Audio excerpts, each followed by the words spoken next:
Hello friends, चलिए आज का सेशन शुरू करते हैं। आज का सेशन ये मेनली बेस्ड होगा किस चीज़ पे कि एक तो हम आपको जानकारी देंगे कि बंदरोगा का जो पेड ग्रुप है, क्योंकि जो लास्ट वीडियो हमने बनाया था उसमें बताया भी था कि कैसे हमारे कंटेंट का मिसयूज हुआ है। तो उसमें क्या था कि सामने वाला जिसका मैंने बताया उसका नेम मैंने ले दिया था, प्लस मेरे ही कंटेंट पे उनका लोगो लगा हुआ था। इसको बेस बना के उन्होंने क्या किया, कॉपीराइट स्ट्राइक करा दी। कॉपीराइट स्ट्राइक क्या होता है, अगर 3 कॉपीराइट स्ट्राइक आ गई तो ये चैनल बंद भी हो जाता है। तो इसके बारे में भी चर्चा करेंगे बाद में कि हमारे पास इसका क्या बैकअप प्लान होना चाहिए, क्योंकि लोग हैं जो लोग जिनके पास हजारों लाखों में सब्सक्राइबर्स हैं वो कुछ ना कुछ करते रहेंगे, ठीक है। लेकिन हम क्या करेंगे, इन सब कंट्रोवर्सी पे ध्यान ना देके हम अपनी पूरी ऊर्जा लगाएंगे लोगों के सिलेक्शंस को इंश्योर करने में। वही हमारी सबसे बड़ी जीत होगी। जब यहाँ पे से बल्क में सिलेक्शंस जाएंगे तो एक ही एग्जाम हमको ये लोग मतलब ना अपने आप झुक जाएंगे, इनको समझ में आ जाएगा कि ये कहाँ है हम कहाँ हैं। तो हम लोग अभी किसी भी कंट्रोवर्सी पे ध्यान नहीं देंगे। अब इस सेशन में क्या बताने जा रहे हैं कि पहले तो हम पेड ग्रुप के बारे में बात करेंगे, क्योंकि उसी वीडियो में डिटेल थी। अब वो वीडियो गायब हो गया तो डिटेल भी गायब हो गई। तो हल्का सा हम उसके बारे में जानकारी देंगे कि इसकी आवश्यकता क्यों पड़ी। फिर दूसरा कि इसको कैसे ज्वाइन करें पेड ग्रुप को, और पेड ग्रुप में मिलेगा क्या क्या उस पर चर्चा करेंगे कि क्या क्या मिलेगा आपको वहां पे। फिर ज्वाइन करने की ये सारी डिटेल आ जाएगी, किस नंबर पे कितना पेमेंट करो। पेमेंट तो सबको पता ही है, 199 रुपीज रखी है हमने फीस। तो पेमेंट करके किस पे स्क्रीनशॉट भेजें, ये जानकारी। और फाइनली हम आएंगे कि भारत में ये देखो, ये कुछ कैप्सूल्स हैं। कैप्सूल्स बोलो यहाँ पे या मॉड्यूल्स। ये मॉड्यूल्स क्या होंगे, किसी टॉपिक विशेष को हम उठाएंगे, उस टॉपिक में जितनी उससे संबंधित चीजें हम सबको एक उस डिटेल में दे देंगे कि आप यूपीएससी लेवल का आपका तैयारी हो जाए उस टॉपिक का। इनमें से हो सकता है कि 4-5 चीजें आप कहीं ना कहीं पढ़ भी चुके हो और बहुत सारी चीजें नई भी हो आपके लिए, ठीक है। जैसे यही टॉपिक देख लो तो भारतीय जीव जंतु कल्याण बोर्ड की हमने बात की है, पूरा डिटेल में बताया। फिर केंद्रीय चिड़ियाघर प्राधिकरण, ये तो आप पहले भी देख चुके, लेकिन यहाँ कुछ और एक्स्ट्रा जानकारी भी मिलेगी। फिर भारतीय वन सर्वेक्षण, फिर भारतीय प्राणी सर्वेक्षण के बारे में बात हुई। फिर राष्ट्रीय जैव विविधता प्राधिकरण, इसके बाद वन्यजीव अपराध नियंत्रण बोर्ड, फिर राष्ट्रीय वन्यजीव बोर्ड, इसके बाद राष्ट्रीय गंगा बेसिन प्राधिकरण, राष्ट्रीय बाघ संरक्षण प्राधिकरण, जेनेटिक इंजीनियरिंग मूल्यांकन समिति, जो आपकी जीएम क्रॉप होती है उसके बारे में ये बनी थी, तो उस पर चर्चा होगी डिटेल में। इसके बाद केंद्रीय प्रदूषण नियंत्रण बोर्ड, केंद्रीय जल आयोग और बॉम्बे नेचुरल हिस्ट्री सोसाइटी। ये 14 मेन संस्थान हैं देश के, जो कि सारे अधिकतर सरकारी हैं, केवल बॉम्बे नेचुरल हिस्ट्री सोसाइटी को छोड़ के, ठीक है। तो उन सब की चर्चा करेंगे बहुत डिटेल में। वो एक जगह ही सारा कंटेंट मिल जाएगा आपको, तो उससे क्या होगा, जिन्होंने कुछ अगर पढ़ा भी हो तो उनका रिवीजन हो जाएगा, बाकी और कुछ उसमें एडिशन भी हो जाएगा। तो चलिए शुरू करते हैं। पहला, पेड ग्रुप की आवश्यकता क्यों पड़ी। सबको पता है कि इस कंटेंट का बहुत जगह मिसयूज हो रहा है। कल ही एक स्टूडेंट ने मुझे एक नई कोचिंग का भेजा, सेम टू सेम पीडीएफ से, वो भी पढ़ा रहे हैं, बट उन्होंने चेंज ये किया कि लिख अपनी भाषा में लिया, कुछ हिंदी के वर्ड को उन्होंने इंग्लिश में कर लिया बस। तो कोई बात नहीं, अगर यूट्यूब पे फ्री में दे रहे हैं तो हम वैसे भी नहीं कर रहे हैं। लोग जब उस चीज का पैसा ले रहे थे और मिसयूज कर रहे थे, फिर भी हमने जाने दिया था। लेकिन स्टूडेंट्स जब बोल रहे थे कि सर ये गलत हो रहा है, इस पे आप बोलिए कुछ, तो फिर मैंने वीडियो बना दिया था, ठीक है। अब हम उनसे आगे देखेंगे क्या कर सकते हैं, ठीक है। दूसरा है, फ्री कंटेंट की लोग कद्र नहीं करते, ये मैंने देख लिया। बहुत सारे लोग जब तक आप फ्री देते रहते हो तो वो 20 जगह से मटेरियल भी कलेक्ट करते हैं।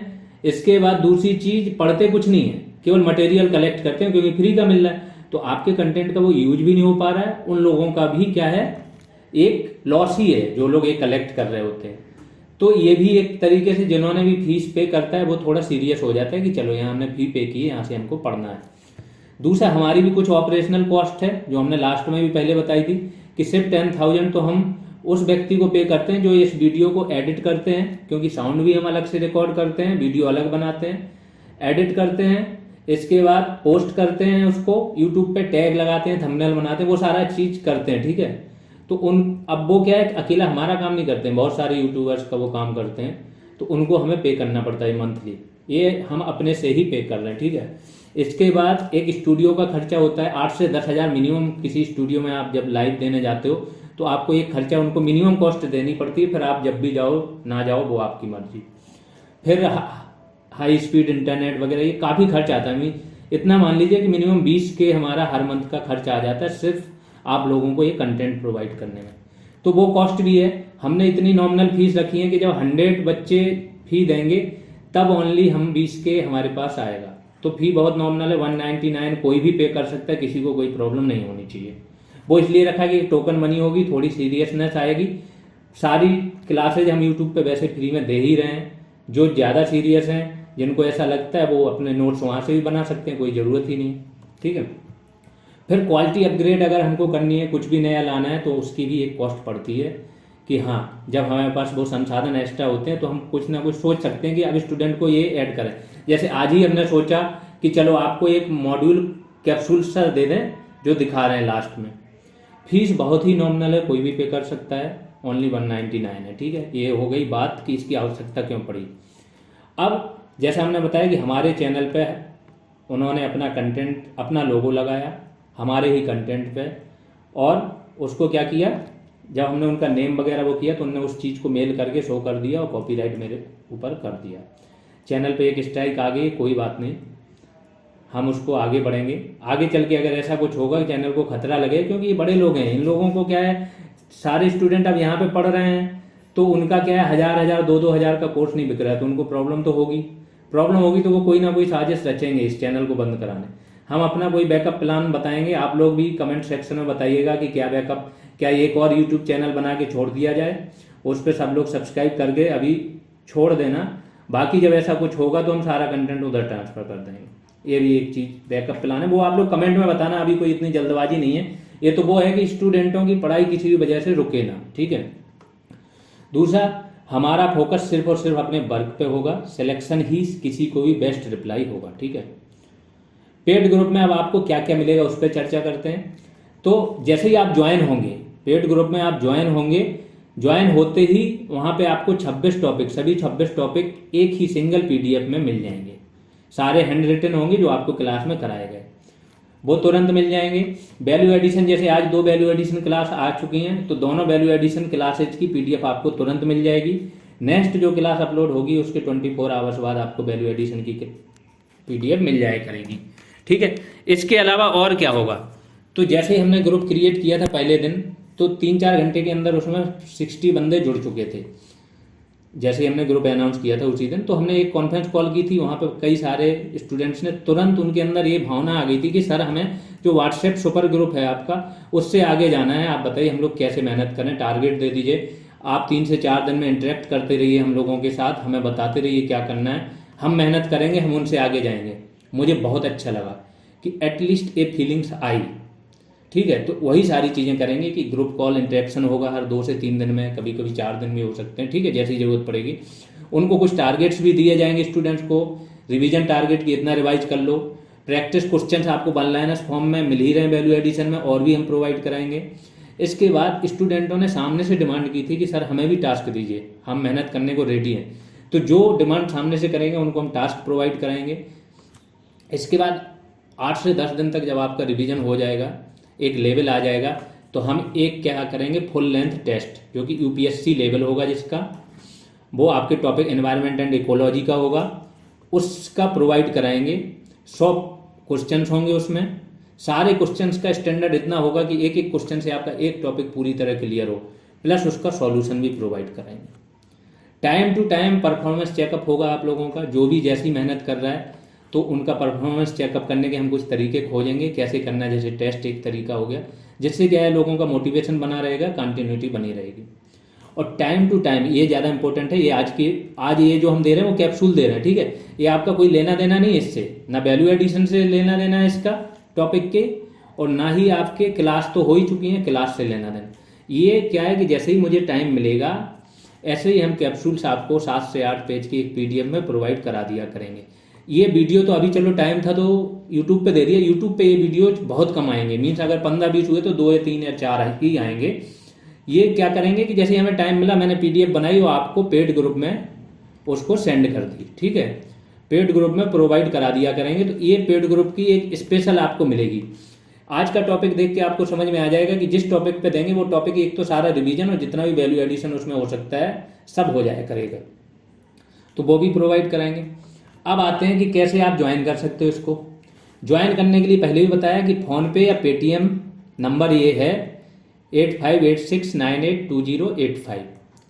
ठीक है, इस पे नेम आप लोग चेक कर लेना, करण कुमार करके नेम आएगा। इस जैसे ही ये सब मैच कर जाए आप इस पे पे कर दीजिएगा। पे करने के बाद आप इसका स्क्रीनशॉट लेके इस टेलीग्राम नंबर पे, ये जो है ना 9302413114, इस पे आप सेंड कर दीजिए। जब तक बहुत ज़रूरी ना हो कोई भी प्लीज़ कॉल मत कीजिएगा। कॉल का क्या है कि बहुत सारे स्टूडेंट हो गए हैं, अगर आप लोग दिन भर कॉल करते रहोगे तो हम क्या है फिर आप ही लोग में बिजी हो जाएंगे, ना कंटेंट का सोच पाएंगे आपके लिए, ना नए आइडिया ले पाएंगे, और ना ही आपको उस क्वालिटी की चीज़ें प्रोवाइड करा पाएंगे। तो ये आपकी खुद की जिम्मेदारी बनती है कि कॉल आपकी मिनिमम जब बहुत ज़्यादा रिक्वायरमेंट हो तभी कॉल कीजिए, नहीं तो यहाँ मैसेज कर दिया कीजिएगा। मैसेज करके भी कुछ देर वेट कर लीजिए। स्क्रीनशॉट भेजा, अगर आपका ये 1-2 आवर्स नहीं मिल रहा है तो आप थोड़ा सा वेट कर लो। हाँ, ये होगा कि 3 to 4 आवर्स के अंदर आपको कोई ना कोई रिप्लाई मिल जाएगा, आपको ऐड कर लिया जाएगा। जैसे ही फ्री होते हैं हम वही काम कर देते हैं। ठीक है, ये QR कोड है, तो जिसको भी वो करना है वो ये इस QR कोड पे भी सेंड कर सकते हैं। ठीक है, कोई और पे वाले हैं तो इसको स्कैन करके आप इसको सेंड कर दीजिए। जिसका नहीं हो रहा है वो उस टेलीग्राम नंबर पे मैसेज भी कर सकते हैं कि कोई और दिक्कत है पेमेंट में आ रही, तो उस टेलीग्राम नंबर पे आप मैसेज डाल दीजिए, आपको आपकी प्रॉब्लम सॉल्व कर दी जाएगी। ये तो बातें होंगी हमारी सारी पेड ग्रुप की जानकारी। अब आ जाते हैं हम टॉपिक पे। ये जो कैप्सूल आपको प्रोवाइड कराया जा रहा है एक प्रकार का ये भी वैल्यू एडिशन है। तो भारत में पर्यावरण संबंधी सारी संस्थाओं की बात करेंगे। तो पहला है भारतीय जीव जंतु कल्याण बोर्ड। ठीक है, animal welfare board of India. गठन कब हुआ? 1962 में। मुख्यालय कहाँ है? चेन्नई में। प्रथम अध्यक्ष इसकी थी श्रीमती रुक्मणी देवी अरुंडेल। ठीक है, जॉर्ज अरुंडेल का नाम सुना होगा लोगों ने। जॉर्ज अरुंडेल हिस्ट्री के व्यक्ति हैं। कौन थे ये बताना आप लोग।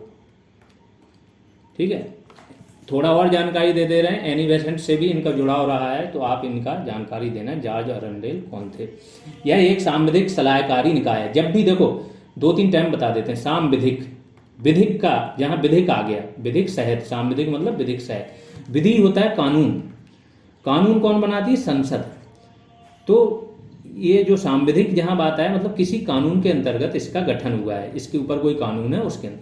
जब संवैधानिक आ जाए तो संविधान और कानून में अंतर है। ठीक है, संविधान एक पुस्तक है जो मुख्य पुस्तक है देश की, जिसके आधार पर देश चलता है, उसमें केवल संशोधन होता है। ठीक है, तो जहाँ संवैधानिक आ जाए वो संविधान की बात हो रही है, जहाँ सांविधिक आ जाए वहाँ पे किसी कानून के अंतर्गत इसका गठन हुआ है। अब ये बता रहे हैं कि यह एक सांविधिक निकाय है, तो मतलब कोई कानून बना होगा उसके तहत उसमें इसका वर्णन होगा कि ऐसा निकाय स्थापित कर सकते हैं, उसी के तहत इसका गठन हुआ है। जो जीव जंतुओं के प्रति निष्ठुरता निवारण अधिनियम, ये क्या है? ये कानून है, जीव जंतुओं के प्रति निष्ठुरता निवारण अधिनियम 1960 के सेक्शन 4 के तहत 1962 में अस्तित्व में आया। धारा भी आ गई आपके पास, कानून का नाम भी आ गया, सन भी आ गया और कब अस्तित्व में आया। कार्य क्या करता है? पशु कल्याण से जुड़े विषयों पर सरकार को ये सलाह देता है।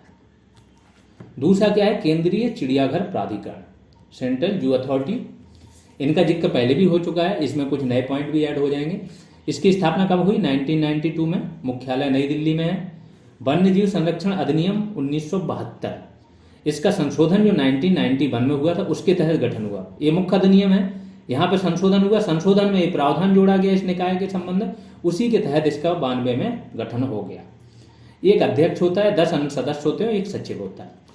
इसका काम क्या है? चिड़ियाघरों की स्थापना, देखभाल हेतु नीति बनाना, देखभाल करना और भी चीज़ें, संरक्षण, ये सब काम होता है इनका। सलाहकारी काम भी होता है। तीसरा है आपका भारतीय वन सर्वेक्षण, फॉरेस्ट सर्वे ऑफ इंडिया। इसकी स्थापना कब हुई? 1 जून 1981 को पुनर्गठन किया गया, याद रखना है। इसका मतलब पहले भी ये स्थापित हो चुका था। 1965 में इसकी शुरुआत हुई थी, इसका पुनर्गठन हुआ था और फिर इसका ये नाम रखा गया था। मुख्यालय इसका कहाँ है? देहरादून में, ये तो सबको पता है। ये क्या करता है? 1987 से 2 वर्षों में एक बार रिपोर्ट प्रकाशित करता है जिसका नाम है India state of forest report, ISFR। ISFR 2021 में आ चुकी है, अब 2023 में आएगी। और वन से संबंधित जो भी डेटा होता है इसी रिपोर्ट में आता है। ठीक है, तो ये बात हो गई। चौथा है आपका भारतीय वनस्पति सर्वेक्षण।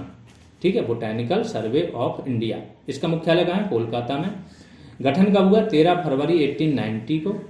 जॉर्ज किंग के निर्देशन में। ठीक है, इसका कार्य क्या है? जैव वर्ग की अनुसंधान, फूलों का अध्ययन, वनस्पति प्रलेखन मतलब वनस्पतियों के बारे में सारी जानकारी, उनका एक डेटा बनाना, जड़ी बूटियों के नमूनों का अंकरूपण, ये भी जड़ी बूटियों के सारे नमूने लेना, उनको स्थिर रखना, नमूने को संरक्षित करना, प्लस उनका एक डेटा रखना, और सलाहकारी सेवाएं देना, ये सारा कार्य है इसका।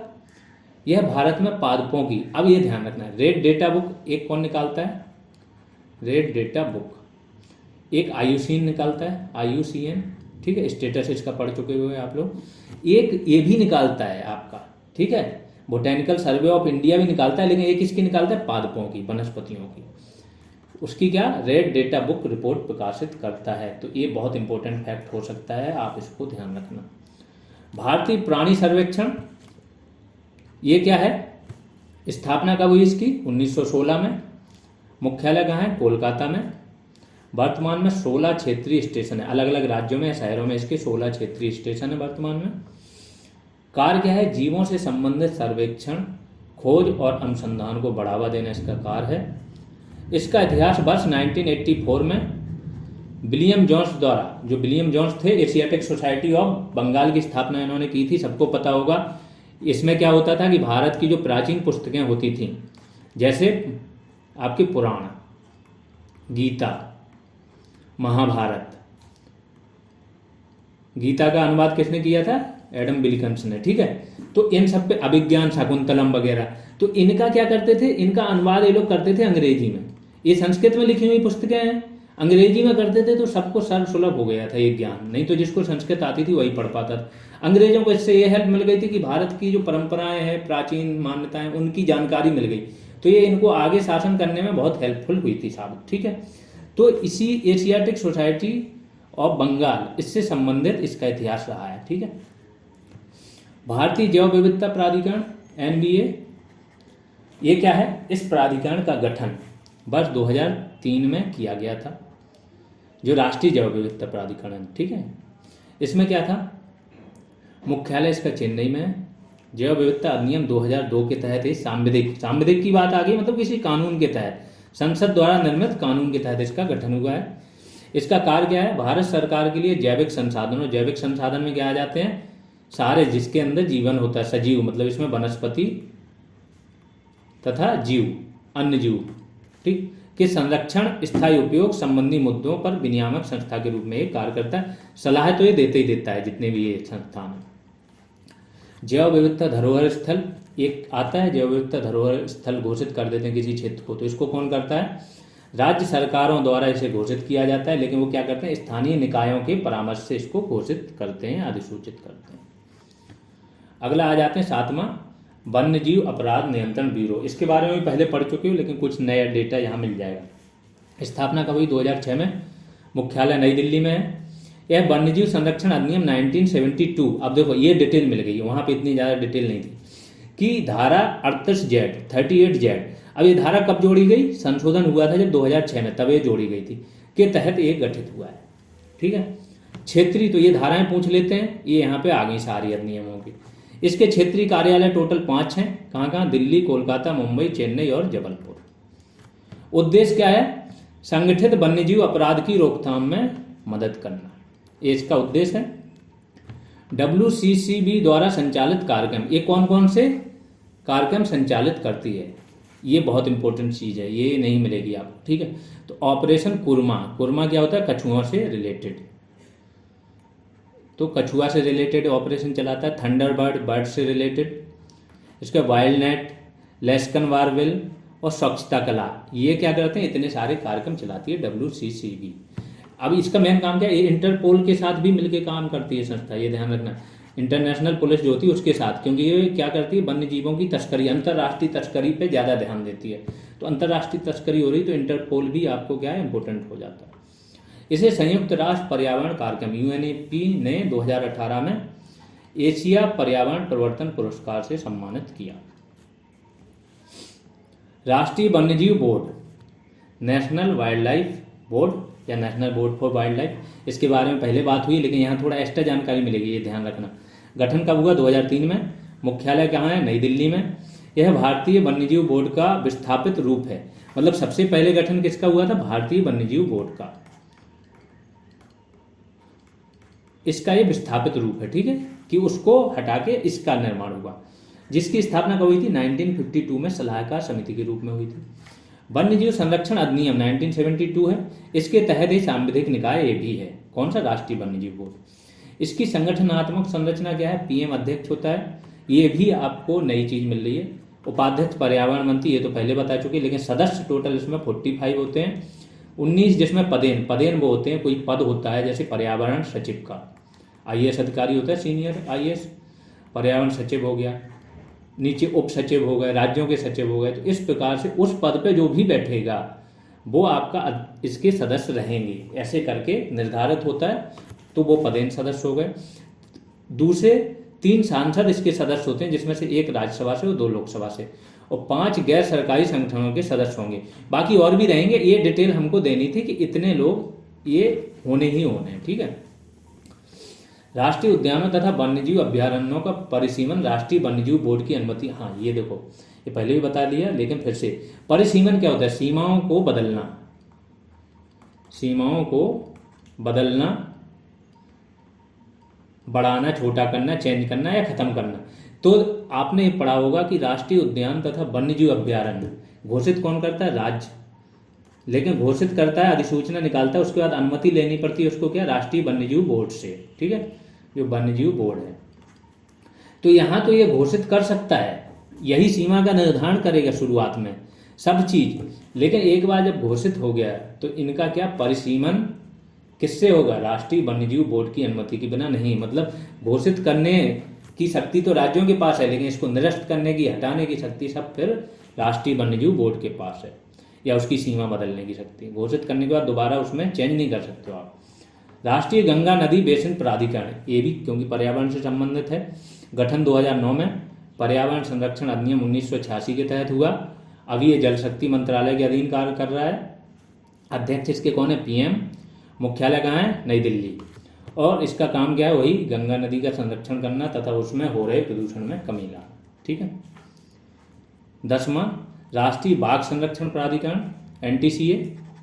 इसका गठन कब हुआ? 2006 में। मुख्यालय नई दिल्ली में है। अध्यक्ष कौन होते हैं? पर्यावरण मंत्री।